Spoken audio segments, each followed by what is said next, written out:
parce que je vous invite à attacher votre ceinture. Avec un tel verset de Jean 17, 26, vous avouerez quand même que c'est un verset qui ne peut pas laisser indifférent le chrétien et les adventistes que nous sommes. Franchement, quand on aura compris ce verset-là, je peux vous assurer que ce verset-là, comme Jean 3,16, comme d'autres, c'est vraiment du très, très lourd. C'est du très, très lourd, ce verset-là. Peut-être que ce sera l'objet d'une autre, en tout cas, d'un approfondissement une autre fois. Mais ce verset-là, vraiment, il résume à lui seul le conflit cosmique, le retour de Jésus, la parousie, la nature pécheresse, la sanctification. Pour moi, il résume vraiment tout ça. Mais bon, moi, je vous propose, puisqu'il faut attacher ses ceintures, ma gloire arrive. Ma gloire arrive. Et si vous avez regardé un petit peu de plus près le flyer, tout au bout de la lumière, vous avez quelque chose qui peut vous donner une indication de ce qu'est la gloire de Dieu. Alors, la gloire de Dieu, c'est quoi pour nous? Déjà, il faut savoir qu'en grec, ça se dit doxa. Doxa, et ensuite, ça donnait doxolo. C'est la gloire. Et on retrouve 150 fois doxa. Eh bien, dans la Bible, dans les versets bibliques, on retrouve 150 fois le mot doxa. Alors, que veut dire doxa en grec?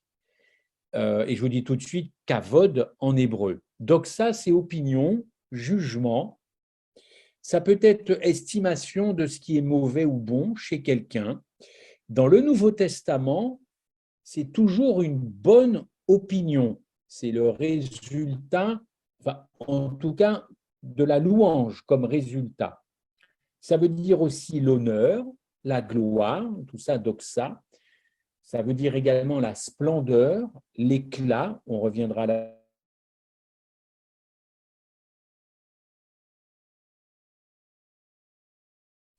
Est-ce que la connexion est un peu... Est-ce qu'il y a un problème de connexion? C'est revenu, mais on te perd des fois. Aïe, ok. Alors, il faut savoir que je suis sur ma 4G, mon téléphone, parce que là où je suis, il n'y a pas de Wi-Fi. Donc, j'espère que ça tiendra. J'ai tout branché pour que tout fonctionne.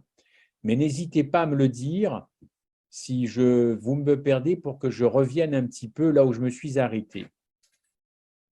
Magnificence, excellence, dignité, grâce, majesté, tout ça, ça veut dire doxa, gloire. Mais ce n'est pas terminé. La gloire, ça veut dire également la condition la plus glorieuse, n'est-ce pas? C'est l'état le plus élevé, la condition la plus glorieuse. Donc, ce mot gloire, c'est un terme qui est fréquemment employé dans deux sens, vous l'avez compris, assez différents. Et retenez que le terme hébreu, kavod ou kabod, eh bien, ça vient d'une racine qui exprime l'idée de pesanteur, n'est-ce pas? Comme une idée de poids, comme une idée de poids. Donc, ce rapprochement, Paul l'a fait entre le poids, ce qui est lourd, et la gloire, il l'a fait dans 2 Corinthiens 4, verset 17, puisqu'il parle d'un poids éternel de quoi? De gloire, n'est-ce pas? Donc, gardez cette idée en tête, kavod, doxa, l'idée de poids, donner du poids à quelque chose. Donc, la gloire, c'est donner du poids. Retenez ça. Alors ensuite, on a dans d'autres textes bibliques, je vous l'ai dit tout à l'heure, la gloire, ça peut aussi signifier la parure, les ornements. Matthieu 6, Salomon d'ailleurs, dans toute sa gloire, eh bien, était revêtu de quoi? D'ornements royaux, n'est-ce pas? Ésaïe 35. On parle également de la gloire du Liban, les forêts de cèdre qui couvrent ses pentes, Psaume 49. La gloire d'une maison, Matthieu 4, Apocalypse 21, la gloire des royaumes, la gloire des nations, leur richesse. Mais la chevelure aussi est associée à la gloire. 1 Corinthiens 11, 15, c'est associé à la force. La force, c'est la gloire des jeunes gens. Proverbe 20, 29. Les papas, les pères sont aussi la gloire des enfants. Proverbe 17. Si je vais trop vite dans les proverbes, vous m'envoyez dans les versets bibliques, vous m'envoyez un petit message, je vous renverrai ça sous un document Word, il n'y a pas de problème. Et puis aussi, Jéhovah, c'est la gloire d'Israël. Jérémie 2, verset 11.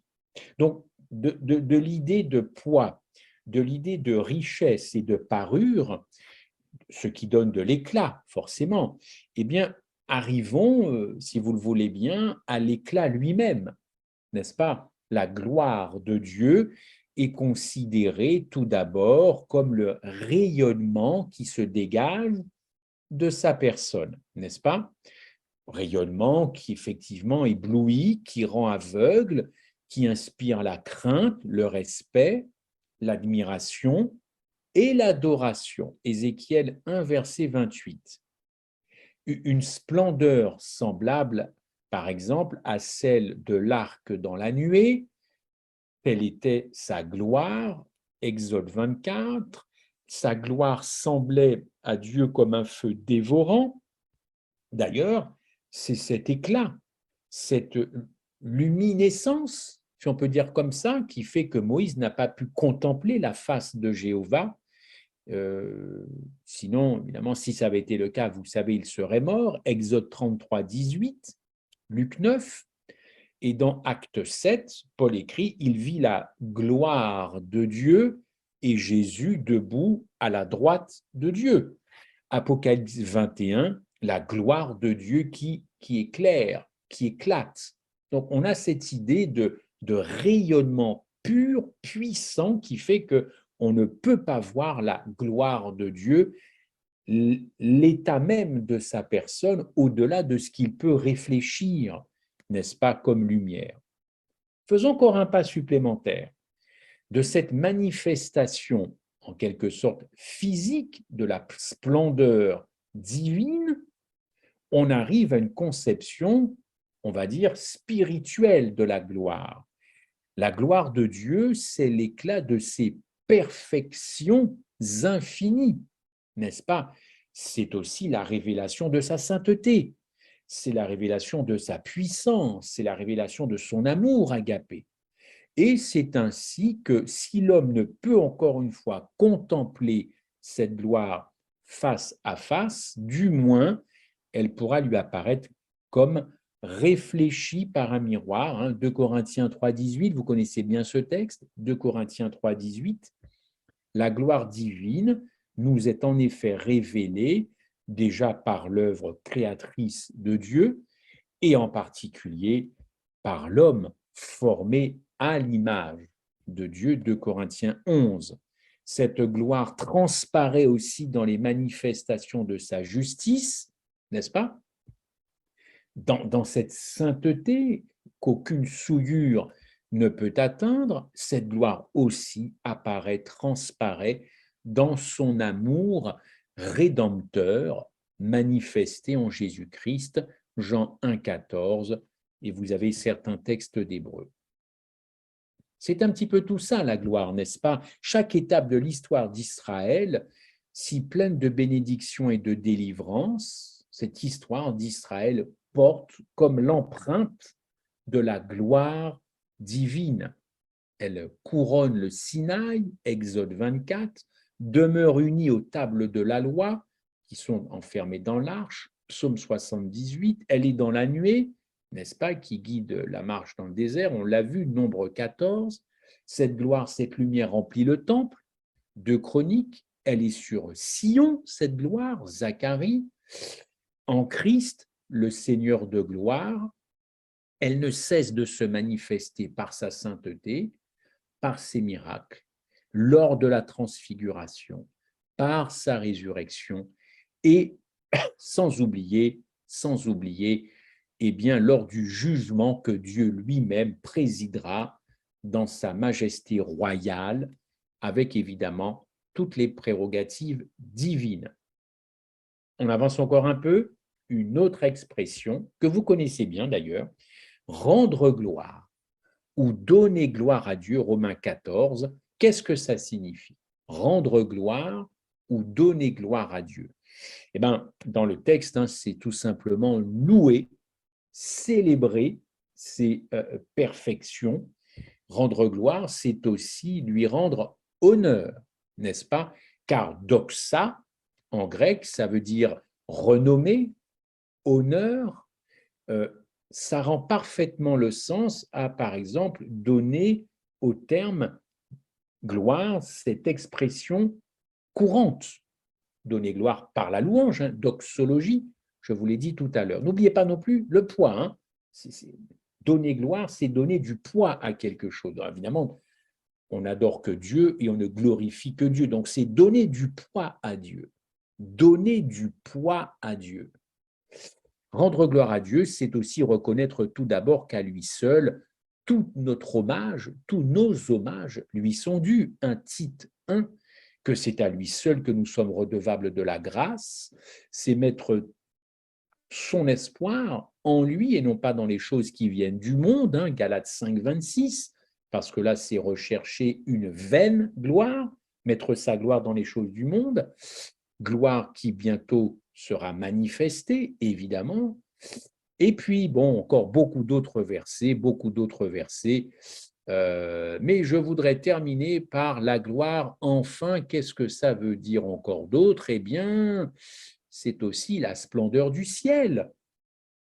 C'est aussi la récompense qui est promise aux bons serviteurs que le Maître invitera à entrer dans sa joie. Matthieu 25, cette gloire, cet héritage promis aux fidèles, eh ben, Jésus la possédait avant son incarnation. Jean 17, elle lui a été rendue après son ascension, Luc 24, et c'est par Jésus que nous sommes appelés à en posséder l'héritage. Vous voyez, Jésus n'est pas égoïste, hein, il ne pense pas qu'à lui. De Timothée 2, Colossiens 3, Romains 5. Donc, nous sommes appelés à posséder cet héritage, à posséder cette gloire, et notre corps lui-même sera glorifié. 1 Corinthiens 15, quand Christ reviendra, notre propre corps participera à cette glorification. Alors, pour conclure sur un petit peu cet état des lieux de ce que c'est que la gloire, eh bien, on a kavod aussi en hébreu, qui est rendu aussi dans nos traductions par aussi le cœur, l'âme, version synodale, le cœur en second, ou la langue. Sans doute parce que l'âme est l'élément supérieur de la personnalité, le reflet de la gloire divine, et la langue, c'est évidemment l'instrument qui sert à glorifier Dieu, n'est-ce pas? On est bien d'accord. Ça, vous trouverez ça dans le psaume 16, le psaume 30 et le psaume 59. Voilà un petit peu l'état des lieux. Je voulais dresser avec vous parce qu'on emploie tellement ce mot gloire, gloire, gloire, qu'il faut quand même voir dans l'Ancien et dans le Nouveau Testament à quoi ça correspond vraiment. Maintenant, allons un petit peu plus là où je veux en venir. Dans Jean 11, 40, Jésus s'adresse à Marthe devant le tombeau de Lazare et il lui dit, si tu crois, tu verras quoi? Tu verras la gloire de Dieu. Donc, vous vous rappelez un petit peu le topo. Lazare est déjà mort, Jésus est devant le tombeau, Marthe est là, et il dit à Marthe, si tu crois, du verbe croire, tu verras la gloire de Dieu. Le verbe croire dans la Bible, ce n'est pas tellement le fait, chers amis, de voir, ce n'est pas simplement un sens, ce n'est pas simplement le fait d'avoir la vue, mais ce verbe croire veut aussi dire, surtout, insister attentivement, prêter attention, insister, prêter attention, n'est-ce pas? Et d'ailleurs, on a un autre verset dans Jean 6, 40. La volonté de mon Père, c'est que quiconque voit, donc remplacer voir par insister, une insistance soutenue. Si la volonté de mon Père, c'est que quiconque insiste, prête attention, donc le Fils, au Fils, si je transforme un peu le verset, et croit en lui, eh bien, il a la vie éternelle et je le ressusciterai au dernier jour. Jean 11, 40, Jean 6, 40. Très bien. Donc, retenez également que le verbe croire, ce n'est pas simplement un acte intellectuel, une connaissance que l'on aurait acquise, et que le verbe voir, tout ça dans l'Ancien et le Nouveau Testament, ce n'est pas simplement je vois. On a très simplement des présupposés. Si tu insistes sur le Fils, Jean 11, 40, tu verras quoi? Ben, tu verras la gloire de Dieu, n'est-ce pas? Et la volonté de mon Père, c'est que quiconque voit, prête attention au Fils et croit, et moi je rajoute justification par la foi, parce que croire, ce n'est pas simplement intellectuel, eh bien, il aura la vie éternelle et Jésus nous ressuscitera au dernier jour. Mais alors, où voir la gloire de Dieu? Vous allez me dire à la création, Christophe, bien entendu. Vous allez me dire à la résurrection, oui, mais beaucoup plus. Eh bien, si ce n'est à Golgotha que nous n'allons chercher cette gloire, où irions-nous? Hébreu le dit d'ailleurs, Hébreu 12, verset 2, c'est un verset très important. Regardant à Jésus, qui a souffert la croix, regardant à Jésus qui a souffert la croix. Il y a un autre verset, je le prends, celui-là, Hébreu 12 avec vous, prenez vos Bibles, Hébreu 12, verset 2, Hébreu 12, verset 2, regardant à Jésus, le chef et le consommateur de la foi, qui, à cause de la joie qui lui était proposée, a souffert la croix, méprisant l'ignominie, il s'est ensuite ainsi à la droite de Dieu. C'est bien à la croix, chers amis, que l'on peut voir vraiment, avec tout ce qu'on a pu dire qu'il n'est pas faux avant, mais la toute gloire de Dieu. Eh bien oui, quoi voir à la croix si ce n'est, et beaucoup, son sacrifice? C'est ça la gloire de Dieu. La gloire de Dieu, j'ai envie de vous dire, c'est quand Jésus dit lui-même dans les psaumes, eh bien, je suis un ver. Et il le dit, et moi je suis un ver et non un homme. Je suis l'opprobre des hommes et le méprisé du peuple. N'est-ce pas? C'est dans les psaumes. De cette ignominie, cette croix qui est une honte pour le mort, et bien de cette ignominie ressort la gloire de Dieu. Oui, Jésus, c'est vrai, va revenir en gloire, bien entendu. Et il va y avoir la lumière, et ça va barder, ça va se passer comme ça va se passer. Hein, ça va secouer. Attachez vos ceintures quand Jésus reviendra. Bien sûr qu'il revient en gloire, bien sûr. Mais la gloire de Dieu, elle est surtout, en tout cas, dans l'étude de sa parole et sur cette croix. Mais encore faut-il que ce sacrifice, il ait du poids. Ce fameux poids dont je vous ai dit tout à l'heure que, effectivement, donc ça veut dire donner du poids. Est-ce que ce sacrifice a encore du poids chez les chrétiens, n'est-ce pas? Parce que adoration, adorer, encore une fois, c'est donner du poids. C'est véritablement donner du poids. Barak en hébreu, ça veut dire adorer, mais ça veut dire aussi servir.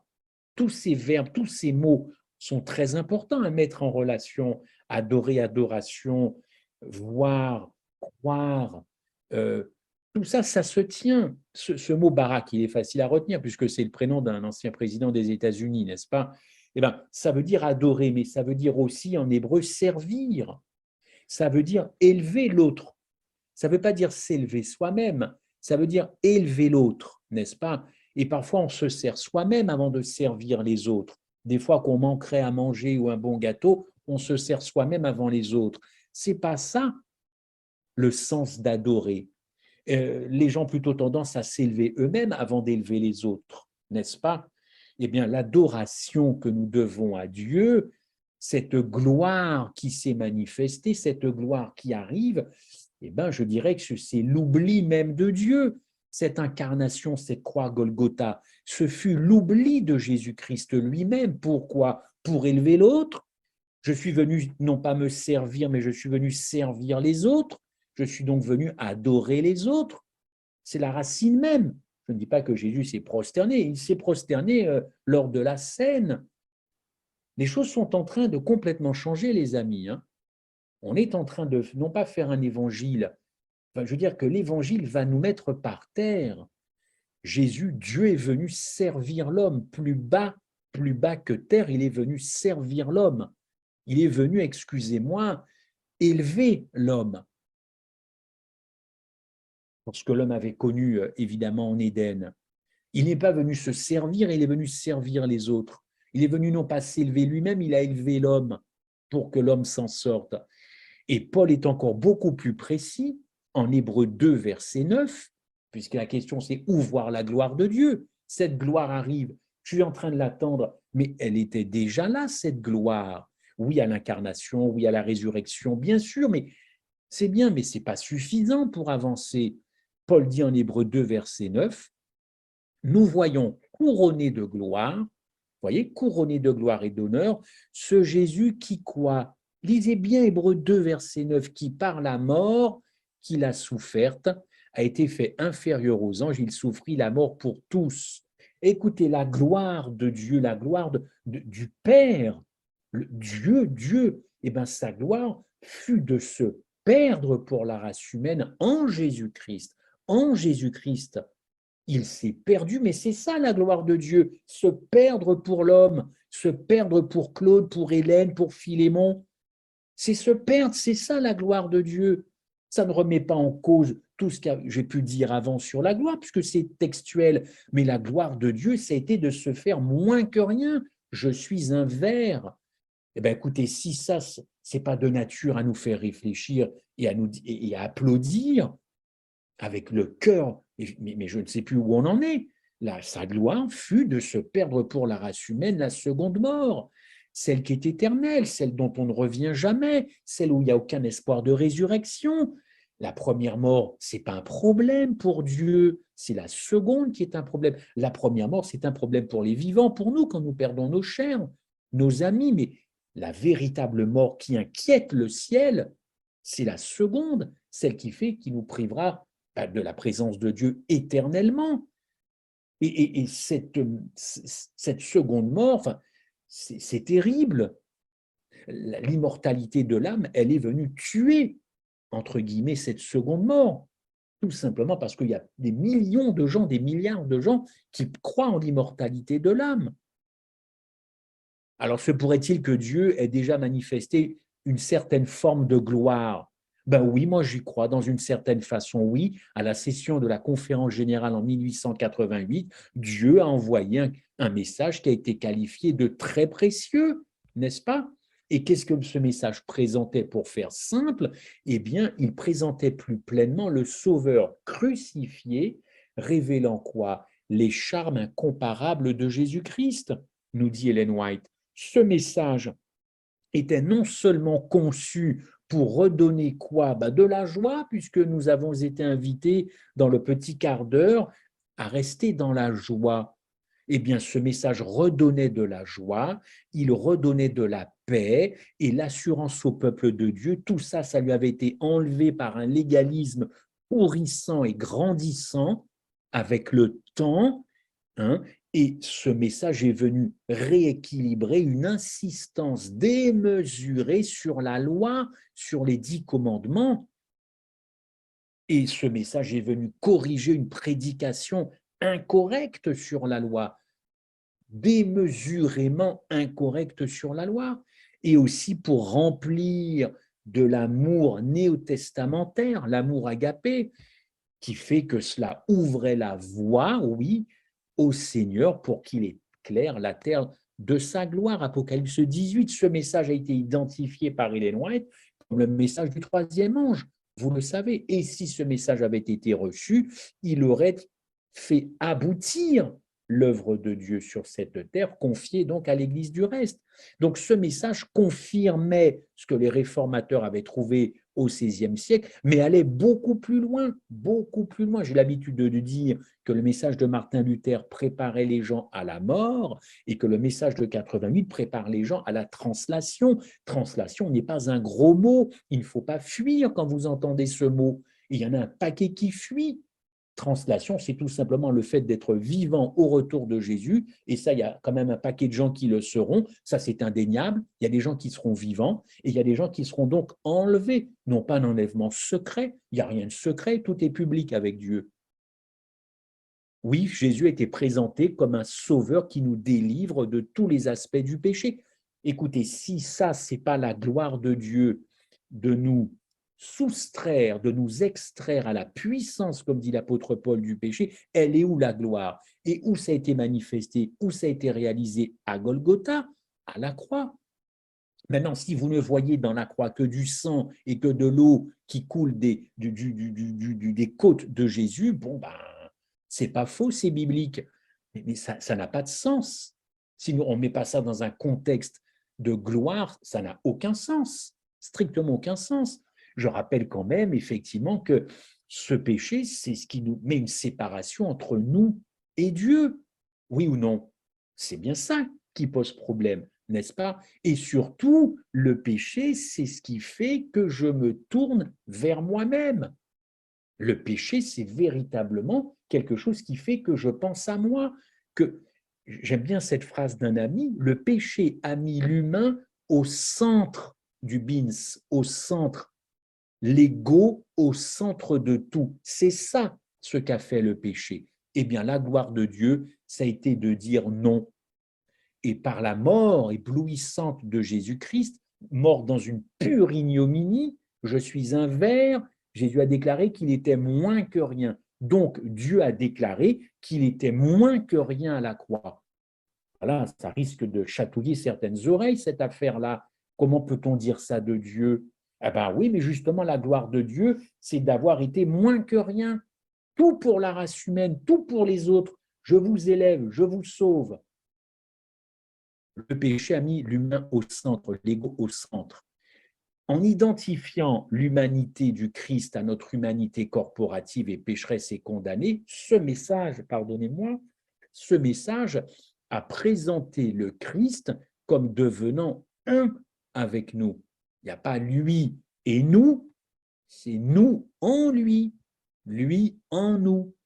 S'identifiant, vous le savez, avec notre faiblesse et notre fragilité spirituelle, tout en effectuant notre rédemption totale et complète du péché.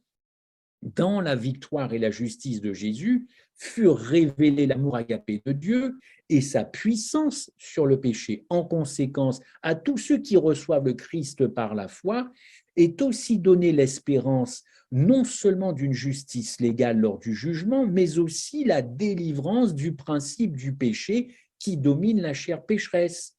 Le Christ peut être considéré donc comme juste, où se trouve encore le problème de toutes ces oreilles qui s'affolent quand on parle de victoire sur le péché. La victoire sur le péché, c'est tout simplement beaucoup d'amour agapé dans ta vie, mon ami, pour ta famille, pour les siens, pour l'Église, c'est ça.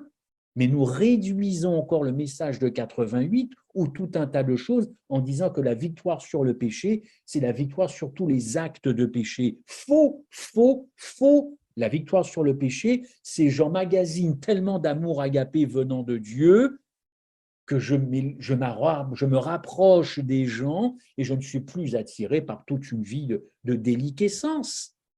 C'est ça la victoire sur le péché, revenir dans la sphère d'amour de Dieu. Le message de 88 présente donc la justification par la foi comme étant plus qu'une justification légale. Or, la justification par la foi qui est enseignée aujourd'hui, c'est ni plus ni moins qu'une justification légale. Enseigné, baptisé, sauvé, purement légale. Vous ne trouverez pas ça dans la Bible, mais c'est ça, une justification légale. Tu es baptisé, tu es sauvé. Après, fais de ton mieux, fais ce que tu peux. Mais ce n'est pas ça, la justification par la foi. Ça n'a jamais été ça. Jamais. Le message de 88 venant de Dieu est venu dire « Attendez les amis, je vais vous dire à John C. Wagoner ce que c'est que la véritable justification par la foi, n'est-ce pas? Cette justification légale, vous savez ce que c'est? Vous savez ce que ça produit dans la vie des gens? Eh bien, ça ne fait que satisfaire le souci égocentrique de l'homme pour son salut. J'ai sauvé ma peau à la bonne heure. C'est ça la justification légale. C'est très égocentrique. C'est moi et je pars au ciel. Eh bien, pour beaucoup, l'évangile, c'est juste le fait d'être sauvé. L'évangile, c'est le paradis. C'est tout ce qu'ils ont à dire. Le paradis, ma place au ciel, ma place au ciel. Eh bien non, le salut, ce n'est pas une récompense. Le salut, c'est avant tout une personne, n'est-ce pas? Et cette personne, elle n'arrête pas de dire à chacun d'entre nous, m'aimes-tu? M'aimes-tu? M'aimes-tu? Ça vous rappelle un petit souvenir, une petite conversation, n'est-ce pas? La gloire de Dieu, oui, j'y reviens, c'est aussi une affaire de honte, celle de la croix. La croix, c'est le lieu de l'ignominie par excellence. Lisez Psaume 69, je vais le lire, Psaume 69, verset 15. Psaume 69, verset 15. Regardez un petit peu ce qui est écrit quand même. Enfin, c'est quand même pas moi qui l'ai écrit ça, n'est-ce pas? Je n'étais même pas présent à cette époque-là. Psaume 69, verset 15. Je vais lire ça, n'en déplaise aux oreilles fragiles. Psaume 69, verset 15 et suivant. Je ne vais peut-être pas. Tire-moi de ce bourbier. C'est Golgotha le bourbier. Hein. Tire-moi de ce bourbier, version second, et que je ne m'enfonce pas, que je sois délivré de mes ennemis, que le courant des eaux ne me submerge pas, que je ne sois pas englouti par le gouffre, et que la fosse ne referme pas ma bouche sur moi. Éternel, réponds-moi, car ta faveur est bonne, selon la grandeur de tes compassions. Tourne-toi vers moi, ne me cache pas ta face. Approche-toi de mon âme, rachète-la à cause de mes ennemis. Toi, tu sais mon opprobre. La croix, c'était de l'opprobre. Et ma honte, Jésus dit, ma honte, ça chatouille les oreilles, ça? Est-ce que ça vous chatouille les oreilles? Jésus à la croix dit que c'était une honte. Il était une honte. Et ma confusion, tous mes adversaires sont devant tes yeux. L'opprobre m'a brisé le cœur et je suis languissant. J'ai attendu ta compassion, mais il n'y en avait pas. Des consolateurs, mais je n'en trouvais pas. Et puis lisez la suite, enfin. C'est Jésus qui parle. Eh bien, c'est la gloire de Dieu. C'est la gloire de Jésus. Alors, encore une fois, chers amis, beaucoup attendent le retour de Jésus-Christ. D'ailleurs, ce n'est pas Jésus qui revient en premier, vous le savez, c'est le diable, c'est Satan. Donc, c'est après. Jésus revient après Satan. Ça, je le dis au passage, parce qu'il y en a qui vont encore se faire avoir. Pourtant, c'est écrit. Mais quand Jésus revient après Satan, ils s'attendent quoi? Du feu d'artifice. Or, le feu d'artifice, il a eu lieu à la croix il y a un peu plus de 2000 ans. Et il a fallu que, puisque personne ne s'y intéresse trop maintenant, qu'en 1888, Jésus revienne probablement la dernière fois à rappeler certaines choses. 88, c'est le message de la gloire de Dieu. La croix, c'est l'objet de la gloire de Dieu. 88, c'est le message de la gloire. Alors vous allez me dire, oui, il y a l'évangile. Bien sûr qu'il y a l'évangile, mais puisque Dieu est un pédagogue, il faut tout le temps rappeler les choses, rappeler. Eh bien, il l'a rappelé en 1888. Jésus donc a rendu l'homme juste dans son humanité. Le Christ est devenu pour toujours notre sauveur et nous délivre non seulement de la culpabilité et de la punition du péché, mais du péché comme tel, car la foi en Christ, c'est-à-dire la substance des choses qu'on espère, inclut cette victoire sur la puissance du péché pour celui qui croit. Hébreux 11, lisez le texte, Hébreux 11, 1, en d'autres termes, la foi telle qu'elle est reçue comme ça, mais permettez-moi de vous dire que c'est une foi mais archi dynamique. Ce n'est pas la petite foi du samedi matin, du dimanche soir, du mercredi soir, qui s'installe sur un banc, sur une chaise, qui fait son signe de croix, ou tout un... Et puis, voilà, puis c'est terminé au bout de 30 minutes, on rentre à la maison, on reprend le train-train. Ça, ce n'est pas une foi dynamique. Ce n'est pas une foi dynamique, ça, c'est une foi qui, je ne sais pas quelle est sa nourriture, mais la croix, la seconde mort, et quand on comprend bien les choses, c'est une foi dynamique. Dieu ne nous a pas encore une fois sauvés juridiquement seulement, mais il nous a démontré une fois pour toutes qu'il peut nous sauver parfaitement pour ceux qui viennent à lui. Hébreux 7, 25. Une foi comme ça, c'est une foi qui est débordante de reconnaissance pour le sacrifice du Christ. Celui qui possède une telle foi, eh ben, il va jouir d'un sentiment total de joie, de sécurité, de confiance. Or, il y a des personnes mal intentionnées qui veulent nous ravir notre sécurité, notre confiance, en mettant la barre très haute, en dénigrant à juste titre la grâce à bon marché, mais ils font exactement la même chose sous couvert d'autre chose. Ils mettent la barre très haute qu'ils appellent la sanctification parce qu'on a ravi à ces gens-là la sécurité, la confiance. Je ne vous parle pas de paix et sécurité, je ne parle pas de ça du tout. Je dis simplement qu'on a volé chez les chrétiens adventistes l'assurance du salut par Jésus-Christ, en Jésus-Christ, la sécurité, la confiance, avec des histoires de sanctification, de barres très hautes, serre les dents, tu vas y arriver, comme ça tu présenteras tes œuvres dans le jugement, au jugement de Dieu, et tu verras, tu seras agréé.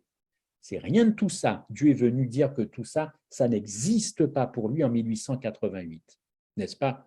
Une telle union fondée sur la foi ne dit pas simplement je suis sauvé, mais ce qui est le plus important, cette foi désire témoigner et manifester le Christ au monde pour justifier Dieu, pour justifier l'honneur de Dieu, la gloire de Dieu. Ma gloire arrive, mais question, est-ce que cette gloire n'est pas déjà arrivée quelque part grâce à un message redonné? Est-ce que cette gloire ne serait pas déjà arrivée? C'est une question que je me pose. Je n'engage que moi dans cette méditation. Je n'engage que moi. Mais quand on étudie 88, on se dit, waouh, on redécouvre la croix et on redécouvre la gloire, car c'est à la croix que l'on voit véritablement la gloire de Dieu. Oui, on la voit à la création, oui, on la voit à l'incarnation, bien sûr, ce n'est pas à négliger.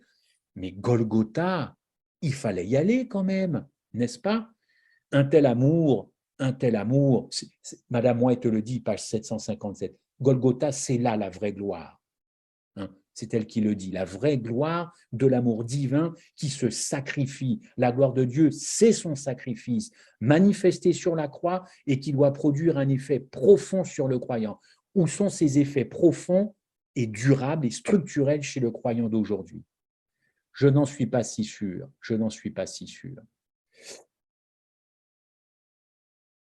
Tellement de choses à vous dire qu'il faut que je raccourcisse parfois. Alors oui, dans la justification par la foi, le croyant s'identifie au Christ crucifié, n'est-ce pas? Alors oui, ceci rend non seulement la justification légale préparée en Christ effective, mais un tel amour produit une telle obéissance de foi à l'Évangile, ça permet au Christ de vivre dans une telle personne.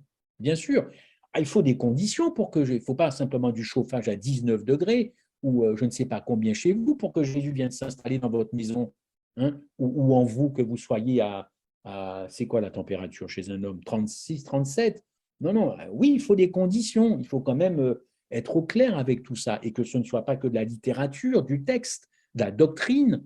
C'est une foi vivante, comme dit Ellen White, c'était un de ses livres, c'est une foi active qui a compris ça et qui veut vivre ça, n'est-ce pas? Tout ça, évidemment, couronné par le Saint-Esprit. Donc, la sanctification concrétise dans le croyant, au moyen de la justification par la foi, ce qui est déjà une réalité en Christ. La sanctification, ce n'est pas notre affaire, c'est l'affaire de Dieu. Et cette sanctification est produite par la justification. Ne mettez pas les choses à l'envers. Certains veulent mettre tellement l'accent sur la justification ou la sanctification qu'ils déséquilibrent tout. Mais si tout ça c'est bien compris, c'est déjà une réalité de Christ en vous. Les gens courent après des choses qu'ils ont déjà eues en Jésus-Christ. Mais c'est une course effrénée qui ne s'arrêtera donc jamais. C'est pour ça qu'ils sont fatigués. C'est pour ça qu'il y a des gens qui sont découragés, qui craquent. Ils courent après quelque chose qu'ils ont déjà eu. La Bible dit, Jésus dit, que ne t'ai-je donné que tu as déjà reçu? La justification par la foi, selon le message de 88, ce n'est pas une justice légale imputée seulement au compte du croyant dans le ciel, mais c'est aussi la grande vérité de Christ en vous, l'espérance de la gloire. Tiens, l'espérance de la gloire. Ma gloire arrive, Colossiens 1, 26. Ma gloire arrive, ma gloire est déjà arrivée. Ma gloire est déjà arrivée. Et quand elle va revenir, vous allez voir ce que ça va donner. Vous savez, il y a un texte dans Apocalypse 6, et je m'approche de ma conclusion, Apocalypse 6, verset 16, je le lis, « Et il disait aux montagnes et aux rochers, tombez sur nous, et cachez-nous devant la face de celui qui est assis sur le trône et devant la colère de l'agneau. » Tiens, intéressant comme verset, Apocalypse 6, 16. Montagne, tombez sur nous, cachez-nous devant la face. Où voit-on le mieux la face de Jésus? C'est encore à Golgotha. Que dégage Golgotha? La gloire de Dieu. Donc, voir Golgotha, c'est voir la gloire de Dieu, et elle se trouve où, cette gloire de Dieu? Sur la face du Christ. n'est-ce pas? Il y a des gens qui ne vont pas supporter ça à la fin des temps, n'est-ce pas? Ils ne supporteront pas ça et ils demanderont de ne pas voir le visage du Christ, n'est-ce pas? Mais c'est quoi aussi le visage du Christ? Cette gloire. Qu'est-ce que vous mettez dans cette gloire? Chers amis, vous y mettrez, si vous le permettez, l'amour agapé. Vous y mettrez la patience, vous y mettrez la compassion, vous y mettrez la miséricorde, vous y mettrez la joie, vous y mettrez la paix, la bonté, vous y mettrez la fidélité, la bénignité. Beaucoup de chrétiens, ce texte n'est pas fait pour les païens, Apocalypse 6, verset 16. Ce texte n'est pas fait pour les païens, il est fait pour la quantité de personnes qui, de leur vivant, n'auront pas appris à fréquenter ces valeurs. Autrement dit, n'auront pas appris à apprécier le caractère du Christ. Douceur, compassion, patience, joie, paix, câlin, douceur, bonté. Ils n'auront pas appris à vivre ça au jour le jour. Ils n'auront pas appris à expérimenter ça avec le pire de leurs ennemis. Et quand le visage de Jésus apparaîtra, c'est ça qui apparaît. Et ça leur paraîtra insupportable à la vue. Pourquoi? Parce qu'ils n'auront pas vécu ça eux-mêmes. Et dans cet éclat de gloire et de bonté, de patience, d'amour, de joie, ce sera insupportable. Si vous pensez qu'il n'y a que les païens, que ce verset n'est réservé que pour les païens, bonne nuit ce soir, vous allez bien dormir. Mais moi, ça, c'est un verset qui me tourmente, en tout cas, qui me fait réfléchir. Et si moi, je ne demanderais pas aussi au rocher de me cacher la face parce que je n'aurais pas appris à aimer les gens, à aimer les gens, pas à m'aimer moi-même, à aimer les gens, à leur parler, à les comprendre, à leur donner un coup de main, un coup de fil, pas un coup de pied, pas un coup de poing. Beaucoup de chrétiens sont dans Apocalypse 6, verset 16. Ils demanderont au rocher de leur cacher le visage parce que ça c'est insupportable de voir le visage de Jésus. Beaucoup de discours aujourd'hui, beaucoup de discours, mais peu de dégoût de l'égoïsme. Peu de dégoût de l'égoïsme. On entretient cet égoïsme dans le monde chrétien. On entretient cet égocentrisme. Je vous l'ai dit tout à l'heure, le péché a placé l'homme au centre de tout. Le salut, c'est pour moi. Le salut va m'envoyer au ciel. C'est ma récompense, c'est moi et moi. Eh bien non. La gloire de Dieu, quand elle apparaîtra, eh bien, mettra à terre tout cela. Beaucoup de discours, peu de dégoût de l'égoïsme, n'est-ce pas? On entretient cet égoïsme, on veut se développer soi-même, le développement personnel, mais ma gloire arrive. Ma gloire arrive dans l'incarnation, oui, dans la création, oui, elle s'est révélée aussi en 88, dans une démonstration de Dieu, de son caractère, une révélation de ce qu'il est vraiment, de quel est son vrai évangile et de ce qu'il attend d'un peuple avec lequel il veut se marier. Croyez en mes œuvres plutôt qu'en vos œuvres. Arrêtez de croire en vous, de rechercher la considération des autres, d'être attentif au regard des autres, de rechercher leur approbation, de rechercher leur attention. Fixez votre attention sur moi. Ma gloire est venue. Qu'en avez-vous fait? Elle est venue à travers beaucoup de choses de l'histoire de la Bible, dans la Bible, mais elle vient aussi, et elle est venue aussi par un message présenté par deux hommes, soutenu par une dame. Il y avait de la gloire là-dedans. Alors, chers amis, le message, oui, de 88 comporte beaucoup d'autres choses, n'est-ce pas?